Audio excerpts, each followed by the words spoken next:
Mga kababayan, Assalamualaikum warahmatullahi wabarakatuh.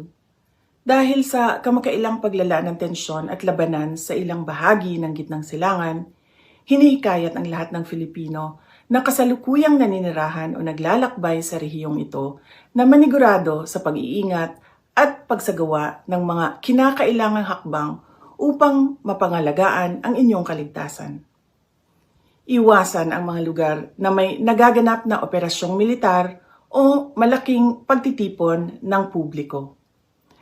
Mahigpit na subaybayan ang mga opisyal na abiso at paalala mula sa mga lokal na otoridad ng bansang inyong kinaroroonan at ng kanilang Ministry of Foreign Affairs.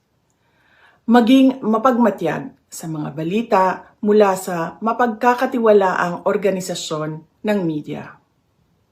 Panatilihin ang regular na komunikasyon sa inyong pamilya, mga mahal sa buhay, at mga pinagkakatiwalaang kaibigan tungkol sa inyong kinaroroonan at kalagayan.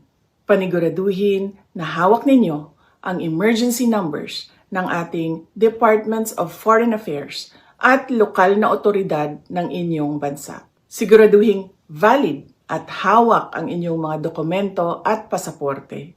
Kung lalo pang lumala ang sitwasyon sa seguridad, maging handa na baguhin ang inyong mga plano anumang oras kung kinakailangan.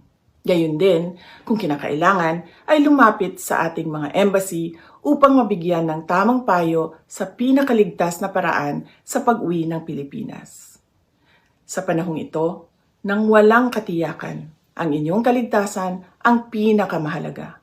Naway patnubayan at ingatan kayong lahat ng may kapal. At ipagdasal natin ang kapayapaan, pagkakaisa at kaligtasan ng lahat ng tao sa Middle East. Syukran.